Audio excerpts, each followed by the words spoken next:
ಪರೀಕ್ಷೆಗೆ ಯಾವುದೋ ಪರೀಕ್ಷೆಗೆ ತಯಾರಾಗ್ತಾ ಇರುವಂಥ ಮಕ್ಕಳು ನಿಮ್ಮ ಮನೆಯಲ್ಲಿದ್ದರೆ ನೀವು ಎಕ್ಸ್ಟ್ರಾ ಕೇರ್ ಮಾಡ್ತಾ ಇರ್ತೀರಿ. ಮಕ್ಕಳು ಓದ್ತಾ ಇದ್ದಾರೋ ಇಲ್ವೋ, ಪ್ರಿಪೇರ್ ಆಗ್ತಾ ಇದ್ದಾರೋ ಇಲ್ವೋ,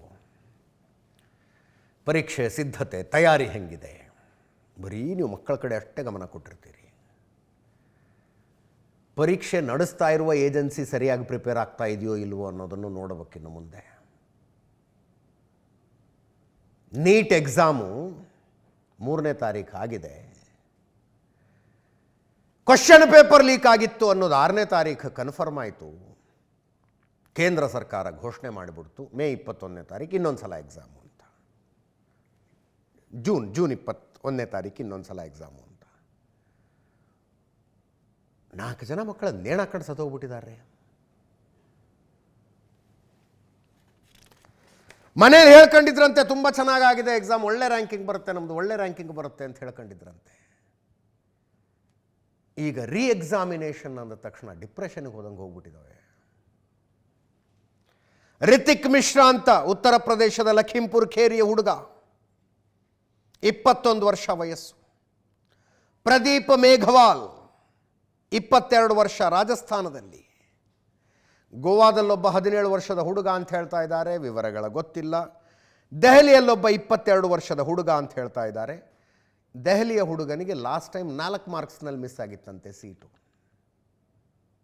ಈ ಸಲ ಮನೇಲಿ ಹೇಳ್ಕೊಂಡಿದ್ದಂತ, ಅವ್ನು ಭಾಳ ಚೆನ್ನಾಗಿ ಪ್ರಿಪೇರ್ ಆಗಿದ್ದೀವಿ, ಭಾಳ ಚೆನ್ನಾಗಿ ಪ್ರಿಪೇರ್ ಆಗಿದ್ದೀನಿ ಅಂತ ಹೇಳ್ಕೊಂಡಿದ್ದಂತೆ. ಎಕ್ಸಾಮ್ ಚೆನ್ನಾಗಾಗಿದೆ, ಒಳ್ಳೆ ರ್ಯಾಂಕಿಂಗ್ ಬರುತ್ತೆ ಅಂದಿದ್ದಂತೆ. ಒಂದು NTA ನ್ಯಾಷನಲ್ ಟೆಸ್ಟಿಂಗ್ ಏಜೆನ್ಸಿ ಅನ್ನೋದೊಂದು ಏಜೆನ್ಸಿ ನಡೆಸತ್ರಿ, ಸರ್ಕಾರದ ಭಾಗ. ಆ ಏಜೆನ್ಸಿ ನಡೆಸೋ ಪರೀಕ್ಷೆ ಇದು ನೀಟು. ಆ ಏಜೆನ್ಸಿ ಕ್ವಶನ್ ಪೇಪರ್ಗಳನ್ನು ಸರಿಯಾಗಿ ಹ್ಯಾಂಡಲ್ ಮಾಡಲಿಲ್ಲ ಅನ್ನುವ ಏಕೈಕ ಕಾರಣಕ್ಕಾಗಿ ದೇಶದ ತುಂಬ 23 ಲಕ್ಷ ಮಕ್ಕಳು ಇದನ್ನು ಅನುಭವಿಸಬೇಕು. ಕರ್ನಾಟಕದಲ್ಲಿ 1,40,000 ಮಕ್ಕಳು ರೀ ಎಕ್ಸಾಮ್ ಬರೀಬೇಕಂತೆ. ಯಾರದೋ ತಪ್ಪು, ಯಾರಿಗೆ ಬರೆ? ಇದರ ಕಿಂಗ್ ಪಿನ್ ಸಿಕ್ಕಾಕಣ್ಣಂತ ಇವತ್ತು ಪ್ರೊಫೆಸರ್ ಕುಲಕರ್ಣಿ ಅಂತ, PV ಕುಲಕರ್ಣಿ, ಮಹಾರಾಷ್ಟ್ರದ ಪುಣೆಯಲ್ಲಿ. ಈತನೇ ನೀಟ್ ಹಗರಣದ ಕಿಂಗ್ ಪಿನ್. ಪುಣೆಯಲ್ಲಿ ಕೋಚಿಂಗ್ ಕ್ಲಾಸ್ ನಡೆಸ್ತಾ ಇದ್ದ ಈತ. ಕಿಂಗ್ ಪಿನ್ ಅಂದರೆ ಇವನ ಹತ್ರ ಕ್ವಶನ್ ಪೇಪರ್ ಮೊದಲು ಬಂದಿರಬೇಕು. ಹೆಂಗೆ ಬಂತು ಈತನ ಹತ್ರ? ಲಾತೋರ್ನಲ್ಲಿ ಹಿರಿಯ ಕೆಮಿಸ್ಟ್ರಿ ಪ್ರೊಫೆಸರ್ ಆಗಿದ್ದ ವ್ಯಕ್ತಿ PV ಕುಲಕರ್ಣಿ 4 ವರ್ಷಗಳ ಹಿಂದೆ ರಿಟೈರ್ಡ್ ಆದ. ಈ ನೀಟ್ ಕ್ವಶನ್ ಪೇಪರ್ ಪ್ರಿಪೇರ್ ಆಗುವ ಪ್ರೊಸೆಸ್ಸನ್ನು ಡೇ 1 ಹೇಳಿದ್ದೆ ನಾನು. ಬೇರೆ ಬೇರೆ ಪ್ರೊಫೆಸರ್ಗಳ ಗುಂಪುಗಳು ಬೇರೆ ಬೇರೆ ಪ್ರಶ್ನೆ ಪತ್ರಿಕೆಗಳನ್ನು ತಯಾರಿಸಿ ಕೊಡ್ತವೆ. ಅವುಗಳ ಪೈಕಿ ಯಾವ ಪ್ರಶ್ನೆ ಪತ್ರಿಕೆ ಫೈನಲಿ ಸೆಲೆಕ್ಟ್ ಆಗುತ್ತೆ ಅನ್ನೋದು ಅವ್ರಿಗೆ ಯಾರಿಗೂ ಗೊತ್ತಿರೋದಿಲ್ಲ ಅಂತ. ಹಾಗೆ ಒಂದು ಕ್ವಶನ್ ಪೇಪರ್ ತಯಾರು ಮಾಡಿದ ಟೀಮ್ನಲ್ಲಿ ಈ PV ಕುಲಕರ್ಣಿ ಇದ್ದ, ರಿಟೈರ್ಡ್ ಪ್ರೊಫೆಸರು ಈತ ಇದ್ದ. ತಾನು ಯಾವ ಕ್ವಶನ್ ಪೇಪರನ್ನು ತಯಾರು ಮಾಡಿ ಈತ NTAಗೆ ಕೊಟ್ಟಿದ್ನೋ ಆ ಕ್ವಶನ್ ಪೇಪರ್ನ ಮಕ್ಕಳಿಗೆ ಕೊಟ್ಟ.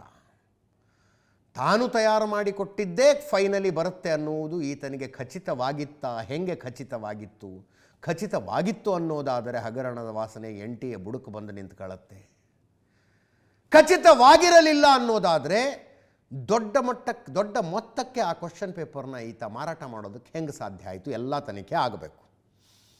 ಈತ ಒಂದು ಕೋಚಿಂಗ್ ಕ್ಲಾಸ್ ನಡೆಸ್ತಾ ಇದ್ದ, ಮನೇಲೇ ನಡೆಸ್ತಾ ಇದ್ದ. 2 ಏಜೆಂಟರ್ಗಳಿಗೆ ದೊಡ್ಡ ಮೊತ್ತಕ್ಕೆ ಈತ ಆ ಕ್ವಶನ್ ಪೇಪರ್ಗಳನ್ನು ಮಾರಾಟ ಮಾಡ್ದ. ಧನಂಜಯ್ ಲೋಖಂ ಮತ್ತು ಮನೀಶ್ ವಾಘ್ಮರೆ.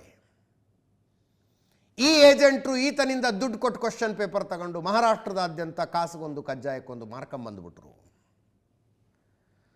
ಒಬ್ಬೊಬ್ಬರನ್ನೇ ಹಿಡಿತಾ ಹೋದಂಗೆ ಮೂಲ ಈ PV ಕುಲಕರ್ಣಿಯಿಂದಾನೇ ಲೀಕ್ ಆಗಿದ್ದು ಅನ್ನೋದು ಬಯಲಿಗೆ ಬಂದಿದೆ. ಈತನ ಬಂಧನದಿಂದಾಗಿ ಬಂಧಿತರ ಸಂಖ್ಯೆ 8ಕ್ಕೇರಿದೆ. 8 ಜನ ಅರೆಸ್ಟ್ ಮಾಡ್ದಂಗಾಯ್ತು. ಈಗ ಧರ್ಮೇಂದ್ರ ಪ್ರಧಾನ್ ಡೇ 1 ಉತ್ತರನೇ ಕೊಡಲಿಲ್ಲ ನೋಡಿ, ಪ್ರಶ್ನೆಗಳಿಗೆ ಉತ್ತರನೇ ಕೊಡಲಿಲ್ಲ. ಈಗ ಏನಂತೆ, ಎಕ್ಸಾಮ್ ಮಾಫಿಯಾ ವಿರುದ್ಧ ಹೋರಾಡಬೇಕಾಗಿದೆ, ಎಕ್ಸಾಮ್ ಮಾಫಿಯಾ ವಿರುದ್ಧ ಹೋರಾಟ ಮಾಡಬೇಕಾಗಿದೆ ಅಂದರು. ಈ ಜ್ಞಾನೋದಯವಾಗುವುದಕ್ಕೆ ತಮಗೆ 11 ವರ್ಷಗಳ ಬೇಕಾದವು. 4 ಮಕ್ಕಳು ಸೂಸೈಡ್ ಮಾಡ್ಕೊಂಡ ನಂತರ. ಕೇಳಿಸ್ಕೊಳ್ಳಿ. ವಿಪಕ್ಷ ನಾಯಕ ರಾಹುಲ್ ಗಾಂಧಿ ಅವರು ಹೇಳಿದ್ದಾರೆ, ಭ್ರಷ್ಟ ವ್ಯವಸ್ಥೆಯಿಂದ 4 ಮಕ್ಕಳು ಕೊಲ್ಲಲ್ಪಟ್ಟರು ಅಂತ. ಮೋದಿಜಿ ಇನ್ನೆಷ್ಟು ಬಲಿಬೇಕು? ವಿಪಕ್ಷ ನಾಯಕ ರಾಹುಲ್ ಗಾಂಧಿ ಅವರ ಪ್ರಶ್ನೆ ಇದು. ಇನ್ನು ಮುಂದೆ ಸ್ಪರ್ಧಾತ್ಮಕ ಪರೀಕ್ಷೆಗಳಿಲ್ಲ. 21 ವರ್ಷದ ರಿತಿಕ್ ಮಿಶ್ರಾನ ಕೊನೆಯ ಮಾತುಗಳಿವು. ಇನ್ನು ಮುಂದೆ ಎಕ್ಸಾಮ್ ಇಲ್ಲ ಅಂತ ಹೇಳಿ ಆತನ ಎಣಕಣ್ಣಂತೆ ರಿತಿಕ್ ಮಿಶ್ರಾ.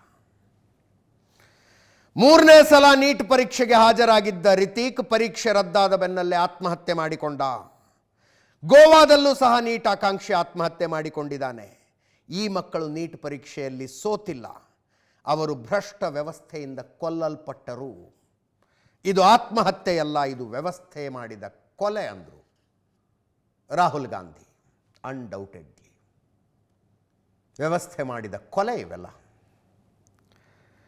2015ರಿಂದ 2026ರವರೆಗೆ 148 ಪರೀಕ್ಷಾ ಹಗರಣಗಳು ನಡೆದಿದ್ದಾವೆ. 87 ಎಕ್ಸಾಮ್ಗಳ ರದ್ದಾಗಿದ್ದಾವೆ. 9 ಕೋಟಿ ಮಕ್ಕಳ ಭವಿಷ್ಯದ ಮೇಲೆ ಎಫೆಕ್ಟ್ ಆಗಿದೆ. 148 ಪರೀಕ್ಷಾ ಹಗರಣದಲ್ಲಿ ಕೇವಲ ಒಂದರಲ್ಲಿ ಮಾತ್ರ ಶಿಕ್ಷೆಯಾಗಿರೋದು. CBI 17 ಕೇಸು, EDI 11 ಕೇಸು ತನಿಖೆ ಮಾಡಿವೆ, ಯಾರಿಗೂ ಶಿಕ್ಷೆಯಾಗಿಲ್ಲ. ನೀಟ್ ಮತ್ತು ಇತರ ವೈದ್ಯಕೀಯ ಪರೀಕ್ಷೆಗಳಲ್ಲಿ 15 ಹಗರಣಗಳಾಗಿದ್ದಾವೆ. ಈ ಹಗರಣಗಳಲ್ಲಿ ಒಬ್ಬ ಅಧಿಕಾರಿ, ಸಚಿವರು ರಾಜೀನಾಮೆ ಕೊಡಲಿಲ್ಲ. ಆದರೆ ಕಳ್ಳತನವನ್ನು ಸಂಘಟಿಸುವವರಿಗೆ ಬಹುಮಾನ ನೀಡಲಾಗುತ್ತೆ. ಪರೀಕ್ಷೆ ಬರೆದ ಮಕ್ಕಳು ಪ್ರಾಣ ಕಳ್ಕೊಳ್ತಾ ಇದ್ದಾರೆ ಅಂತಂದಿದ್ದಾರೆ ರಾಹುಲ್ ಗಾಂಧಿ. ನೋಡಿ, ಡೇ 1 ತುಂಬ ಜನರಿಗೆ ಅನ್ನಿಸ್ತು.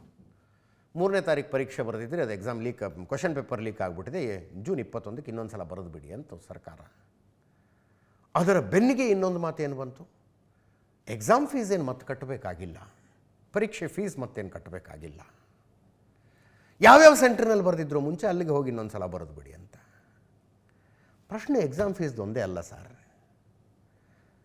ಮಕ್ಕಳು ಯಾವ್ಯಾವ ಪರಿಸ್ಥಿತಿಲಿ ಈ ಪರೀಕ್ಷೆಗೆ ಪ್ರಿಪೇರ್ ಆಗಿರ್ತಾರೆ ಅನ್ನೋದ್ರ ಅಂದಾಜಾದರೂ ಇದೆಯಾ?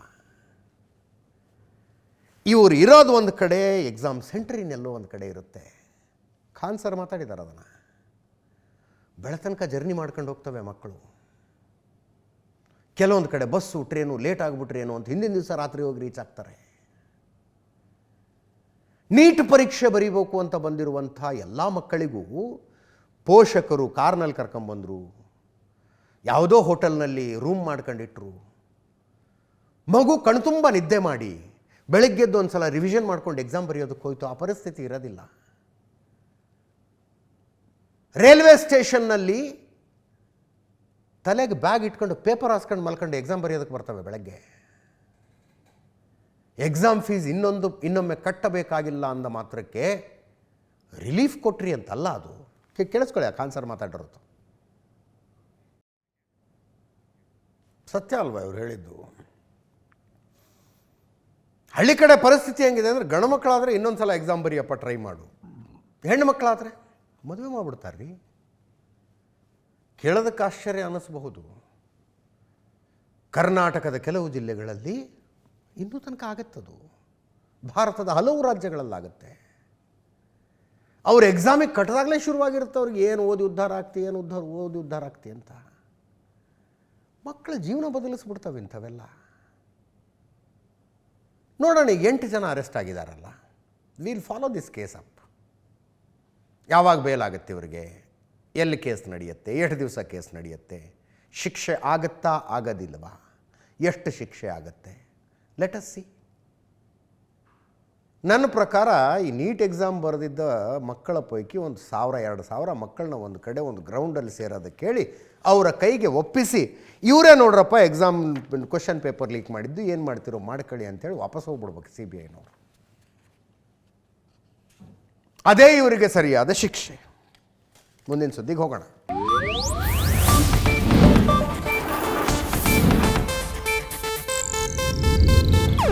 ಇದು ಏಷ್ಯಾನೆಟ್ ನ್ಯೂಸ್ ನೆಟ್ವರ್ಕ್ ಪ್ರಸ್ತುತಿ.